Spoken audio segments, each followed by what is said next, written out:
지금 민주당 같은 경우는 오늘까지 광역단체장 예비 후보들에 대한 면접 하는데 첫 면접이 이제 서울시장 예비 후보들이더라고요. 뭐 김영배, 박주민, 박홍근, 전현희 의원 그리고 정원호 성동구청장, 김영남 전 군 인권센터 사무국장 등 6명이 면접에 참석을 했어요.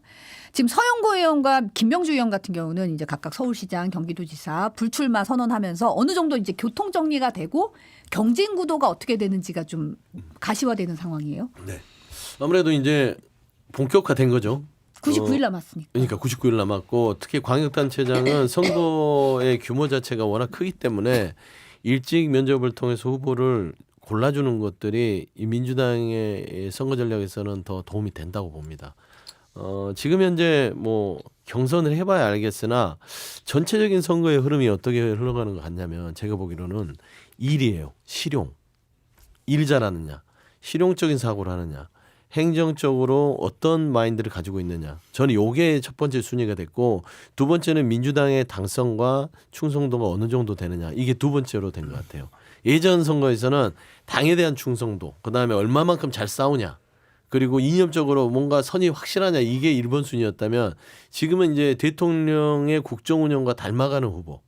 그렇잖아요. 대통령을 최근에 단어로 표현하자면 굉장히 실용적이고 일중독이고 통합론자다. 요 세 개가 떠오르잖아요. 그와 비슷한 인재들을 이번 지방 광역단체장의 선호도가 높아질 가능성이 크다. 당내에서도 그런 분위기들이 좀 뭐 표로는 같아요. 딱 요약하면 일잘러를 원한다. 네, 일잘러를 원한다. 지금 대통령이 일잘러로 평가받고 있으니까. 뭐 여기 보면서 저 서울시장 같은 경우는 한 분은 성동구청장 3선하신 분이고 나머지는 다 그런 경험이 없는 분들인데 정치인들인데. 김영배 의원 저기 성북구청장 김영배 의원은 성북구청장 네, 재선했었죠. 예. 재선했었죠. 근데 지지도가 매우 낮잖아요. 현재로서는. 뭐 그렇게 따지면 모르죠. 글쎄 그냥 이미 서울시장은 민주당에서는 이미 내심 결정된 거 아닌가라는 생각까지도 들어요. 누구라고는 얘기 안 하겠습니다. 김남준 전 대변인이 오늘 오전에 정청래 더불어민주당 대표를 예방했더라고요. 김 전 대변인이 인천 계양을 보선 출마를 한다고 하는데 이제 송영길 전 대표가 이제 어떻게 교통 정리가 되냐 이것도 사실 주목할 만한 거리잖아요. 뭐 좀 들으신 얘기 있나요? 교통 정리가 돼야겠죠. 사실상 이제 김남준 전 대변인이 정치권에 뛰어들었기 때문에 당 대표 인사하는 거는 뭐 그렇게 이례적인 건 아닌 것 같고요. 사실 이제 송영길 전 대표 입장에서 이제 좀 분석을 해보자면 송 전 대표는 이 돈봉투 사건이라는 정치적인 기소, 송 대표 입장에서 그런 검찰의 무도한 기소 때문에 어려움을 겪었고 즉시로 당을 떠나서 자기가 무죄를 받고 돌아오게 했는데 그 3년이 걸렸어요. 그리고 완전 무죄를 받았습니다. 그런 상황에서 지금 정치 복귀를 하는 마당에 첫 번째는 선당후사를 몸소 실천한 사람이에요. 두 번째는 개항을 줬을 때는 의미가 있었어요. 개항을 비울 때 이재명 대통령이 당시에 22년 대선 직후 정치적으로 굉장히 어려움을 겪을 때 이재명을 지켜서 정치적으로 방어막을 삼아야겠다. 그리고 대통령 만들어야겠다는 생각으로 인천 개항을 양보했는데 3년 만에 다시 복귀하려고 돌아왔는데 거기가 이재명 대통령의 가장 측근이라고 할 수 있는 김남준 전 대변인이 기다리고 있는 거예요. 그거는 의미가 없잖아요. 예를 들어서 개항을 김남준 대변인 주는 게 무슨 의미가 있어요. 정치적으로. 그렇기 때문에 저는 당에서는 최소한 송영길 전 대표가 선당후사라든지 이재명 대통령에게 했던 여러 가지 정치적 희생을 감안해서라도 송 대표 먼저 의견이 1순위가 돼야 될 것이고 또 김남준 전 청와대 대변인도 무슨 뜻이 있어서 나왔을 거니까 거기에 대한 교통 정리도 좀 해줘야 될 거라서 저는 이제 인천계양에서 두 사람이 붙지 않았으면 좋겠어요. 물론 이제 지역구가 서로 우리가 주군이 받거니 하는 그런 대상은 그런 데는 아니지만 아니죠. 이제 아무래도 내리 5선을 거기서 했고 그렇죠. 또 사실 무죄 선고받자마자 바로 계양을로 이사를 했잖아요. 그게 조금만 덧붙이면 송영길 전 대표 같은 경우는 개항이 어떤 의미냐면 본인이 평생을 인천에서 노동운동하면서 텃밭을 가꿨고 정치인 송영길을 키워준 것이 개항입니다. 그래서 이번에 다시 한번 돌아왔으니까 기회를 주십시오 하고 그 유권자인 개항을에 가는 것이지 개항을이 만만해서 가는 건 아니겠죠. 어떻게 유권자들이 뭐 그걸 선택하시는 거지 가면 된다 이런 거는 입장이 아닐 거예요. 선출직인데 그럼요. 이제 선택을 받아야 되는 거고. 근데 이런 와중에 또 김남국 전 의원이 인사청탁 문자 논란으로 청와대 디지털소통비서관에서 물러난 지 한 2달여 만인데 더불어민주당 대변인으로 임명이 됐더라고요. 박수현 수석 대변인이 대통령의 국정과제를 잘 이해하고 있어서 적합한 역할을 해줄 것으로 기대한다. 이렇게 어제 밝혔던데 이 부분 어떻게 보십니까? 국민의힘이 엉망진창이니까 이런 일들이 막 그냥 벌어지고 있잖아요. 이렇게 막 해도 되는 거죠. 김남국 의원은 뭐 사고 친 게 한두 번입니까? 국회의원 할 때도 뭐 상임위 하면서 코인 거래하고 그다음에 무슨 가난 코스프레 하면서 사람들한테 그 후원금 달라고 얘기했는데 알고 봤더니 이미 그때 100억대 부자였다라는 그런 주장도 있고 보면 여러 가지 문제가 있고 그럼에도 불구하고 다시 청와대로 데려간 거 아니에요. 갔더니 또 무슨 애지중지 현진 누나 또 뭐 그런 논란을 불러 일으켜서 그게 또 물러났는데 이번에 또 대변인 임명하니까 와 저분은 진짜로 이재명 대통령이 엄청 이뻐하는 모양이구나 이런 생각이 들기는 해요. 근데 그게 과연 당에 도움이 되나? 글쎄 저는 저분 얼굴 이게 대변인으로서 나올 때마다 굉장한 공격을 받을 가능성이 있다. 그런 생각이 드는데 그걸 감내하고라도 지금 임명하신 거 아니에요. 대단하다라는 생각이 들고 국민의힘이 워낙 지금 지지부진 질이 멸렬돼 있으니까 저런 식으로 예를 들면 공천 취소 모임 같은 것들이 막 만들어지고 그다음에 저런 인사가 이루어지는구나라는 생각에 굉장히 씁쓸합니다. 박수현 대변인이 네.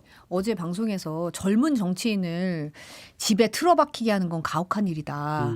국민들께 혼날 각오를 하고 이런 생각을 했다. 많은 고민을 했지만 뭐 이런 얘기를 했더라고요. 뭐 혼날 각오를 했으니까 뭐 혼나는 건 혼나게 되는 것이고 지금 뭐 보니까 김영혁 전 체육께서 혼내시네. 근데 제가 보는 건 김남국 지금 대변인이 굳이 이 대변인 자리를 가져야만 출마를 하거나 그러지는 그 정도는 아니잖아요. 전 국회의원도 했고 전 디지털 소통 비서관도 했기 때문에 충분히 이력 자체가 부족해서 이 대변인 자리에 간 건 아닌 것 같아요. 다만 이제 현재 김남국 대변인이 소통 능력이라든지 의원들 간의 어떤 가교 역할을 잘해요. 그런 거는 잘합니다. 그리고 청와대와 또 이 당 지도부와의 가교 역할을 할 수 있는 역할이 있잖아요. 그래서 저는 그 쓰임새 때문에 그 대변인 임명한 게 아닌가. 지도부와 가교 역할을 위해서. 청와대와 어떤 당 지도부와의 가교 역할을 할 수 있는 게 저는 김남국 지금 대변인의 임명에 있지. 출마는 뭐 솔직히 전직 국회의원이고 청와대도 갔다 왔는데 뭐 굳이 뭐 대변인을 하나 단다고 뭐 그게 크게 영향이 있겠어요. 김남국 의원이 굉장히 뭐 형님 하면서 다들 이렇게 아주 사이좋게 잘합니다. 지낸다면서요. 예, 착착 감긴다고 그러는데. 속된 말로 아주 부침성이 좋아요. 지금 국회가 오늘 본회의 열고 행정통합특별법, 법왜곡죄, 재판소원 등 이른바 사법개혁 법안 처리에 나설 예정인데요. 국민의힘이 이제 강력 반발하면서 필리버 지금 예고를 한 상황인데 대전 충남 행정통합 같은 경우는 국민의힘이 사실은 먼저 얘기를 했다가 입장을 바꾸면서 지금 난항을 겪고 있는 상황이라서 정청래 대표가 어제 이제 장동혁 대표에게 만나자. 우리 다 충청 출신인데 만나서 좀 얘기 좀 해보자 했는데 장 대표가 진정성이 없다. 뭐 사실상 거절을 했더라고요. 이 부분은 어떻게 보세요? 그러니까 뭐 효능감 얘기하면서 정책으로 승부해야 된다 못하고 있다라고 본인이 얘기하셨잖아요. 그럼 대안을 내시든가 대안을 내서 이걸 어떻게 하겠다라고 얘기를 하든가. 사실 필리버스터라는 건 아무 의미가 없잖아요. 해봤자 24시간 지나면 국회 선진화법에 의해서 그냥 다시 통과되게 돼 있는데 그게 무슨 의미가 있는지를 모르겠어요. 그냥 시간만 질질 끌었다라는 걸로 우리가 그냥 할 만큼 했거든. 그러니까 우리 비난하지 말아줘. 라는 식의 명분을 삼기 위한 필리버스터라면 그거 안 하는 게 나아요. 그거보다는 정말로 문제가 있다고 생각하면 구체적인 논리를 제시하면서 국민들 앞에 그걸 설명드리고 그거 싸워야죠. 맞서 싸워야죠. 근데 그것도 안 하고 그냥 보면은 지금 뭐 효능감 얘기하시지만 실질적으로 진짜 연불에는 생각이 없고 제밥에만 가 있는 거 아니냐 그런 생각도 들어요. 저는 저 지방통합 관련해서 국민의힘이 이상해요. 장동혁 대표도 원래 이상하지만 더 이상하고 아니 대전 충남 통합하자는 거 주장했던 쪽이 국민의힘이에요. 그거를 촉발했던 국민의힘이 첫 시작을 끊었던 국민의힘인데 대전 충남 지금 그 도지사랑 대전시장이 뭔가 반대하는 입장을 지금 내고 있고 국민의힘도 그러거든요. 뭡니까? 대통령이 그냥 통합의 의미에서 그거 받아들였더니 안 한대. 근데 더 재밌는 건 대구 경북이 또 통합하자고 또 거기는 적극적으로 나서요. 어제 유총에서 굉장히 논의를 많이 했잖아요. 그러니까요. 이게 뭡니까? 당내에서도 대구 경북 특히나 보수의 본산인 영남에서도 통합을 주장하고 있는데 대전 충남은 처음에 우리 해주세요라고 주장했던 사람이 이제 안 하겠다는 거예요. 이런 어처구니 없는 이상한 당이 어디 있습니까?